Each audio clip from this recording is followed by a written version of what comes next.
بسم اللہ الرحمن الرحیم۔ رسول اللہ صلی اللہ علیہ وسلم نے صفیہ رضی اللہ عنہا کو آزاد کیا اور ان کی آزادی کو ان کا مہر قرار دیا۔ رسول اللہ صلی اللہ علیہ وسلم صحابہ بنت زبیر رضی اللہ عنہما کے پاس گئے، جس زبیر عبد المطلب کے بیٹے اور نبی کریم صلی اللہ علیہ وسلم کے چاچا تھے، اور ان سے فرمایا شاید تمہارا ارادہ حج کا ہے۔ انہوں نے عرض کیا اللہ کی قسم میں تو اپنے آپ کو بیمار پاتی ہوں۔ نبی کریم صلی اللہ علیہ وسلم نے ان سے فرمایا کہ پھر بھی حج کا احرام باندھ لیں، البتہ شرط لگا لینا اور یہ کہہ لینا کہ اے اللہ میں اس وقت حلال ہو جاؤں گی جب تو مجھے مرض کی وجہ سے روک لے گا۔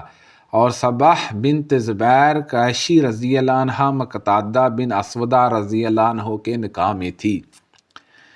نبی کریم صلی اللہ علیہ وسلم نے فرمایا کہ عورت سے نکاح 4 چیزوں کی بنیاد پر کیا جاتا ہے، اس کے مال کی وجہ سے، اور اس کے خاندانی شرف کی وجہ سے، اور ان کی خوبصورتی کی وجہ سے، اور اس کے دین کی وجہ سے، اور تو دیانتدار عورت سے نکاح کر کے کامیابی حاصل کر۔ اگر ایسا نہ کرے تو تیرے ہاتھوں کو مٹی لگے گی، یعنی آخر میں تجھ کو ندامت ہوگی۔ ایک صاحب جو مالدار تھے رسول اللہ صلی اللہ علیہ وسلم کے سامنے سے گزرے۔ نبی کریم صلی اللہ علیہ وسلم نے اپنے پاس موجود صحابہ سے پوچھا کہ یہ کیسا شخص ہے؟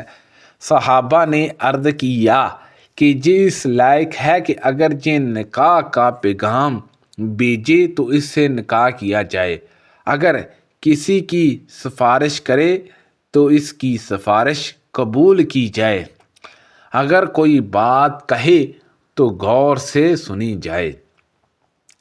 سہل نے بیان کیا کہ نبی کریم صلی اللہ علیہ وسلم اس پر چپ رہے۔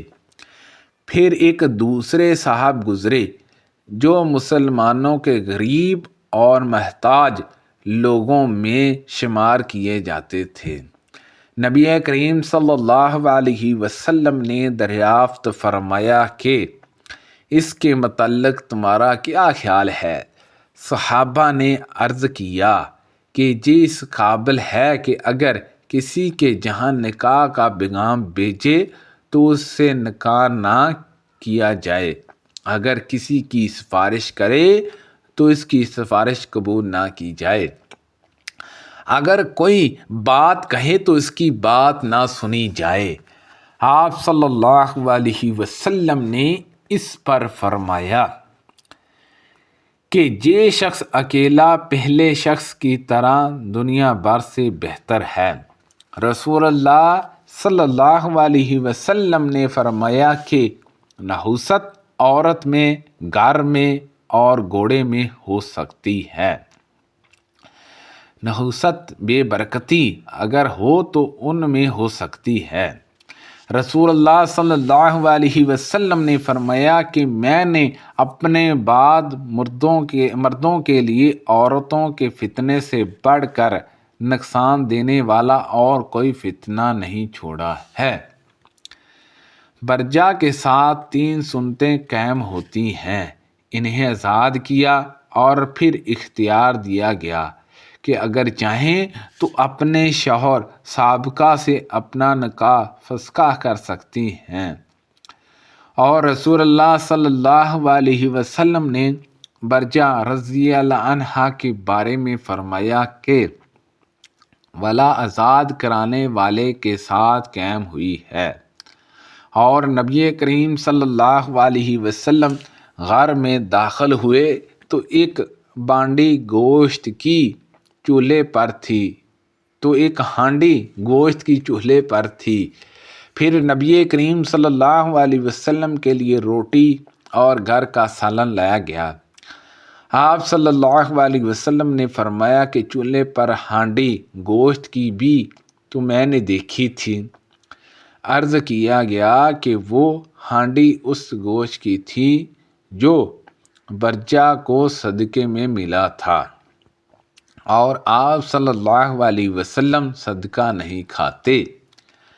نبی کریم صلی اللہ علیہ وسلم نے فرمایا کہ وہ اس کے لیے صدقہ ہے اور اب ہمارے لیے ان کی طرف سے تحفہ ہے، ہم اسے کھا سکتے ہیں۔ نبی کریم صلی اللہ علیہ وسلم ان کے جہاں تشریف رکھتے تھے اور آپ نے سنا کہ کوئی صاحب ام المومنین حفصہ رضی اللہ عنہا کے گھر میں اندر آنے کی اجازت چاہتے ہیں۔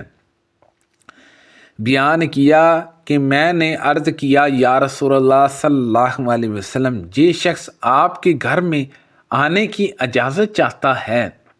نبی کریم صلی اللہ علیہ وسلم نے فرمایا کہ میرا خیال ہے کہ یہ فلاں شخص ہے۔ آپ صلی اللہ علیہ وسلم نے حفصہ رضی اللہ عنہا کے ایک دودھ کے چاچا کا نام لیا۔ اس پر حضرت عائشہ صدیقہ رضی اللہ عنہا نے پوچھا، کیا فلاں جو ان کے دودھ کے چاچا تھے اگر زندہ ہوتے تو میرے جہاں آ جا سکتے تھے؟ نبی کریم صلی اللہ علیہ وسلم نے فرمایا کہ ہاں، جیسے خون ملنے سے حرمت ہوتی ہے ویسے ہی دودھ پینے سے بھی حرمت ثابت ہو جاتی ہے۔ نبی کریم صلی اللہ علیہ وسلم سے کہا گیا کہ آپ حمزہ رضی اللہ عنہ کی بیٹی سے نکاح کیوں نہیں کر لیتے؟ آپ صلی اللہ علیہ وسلم نے فرمایا کہ وہ میرے دودھ کے بھائی کی بیٹی ہے۔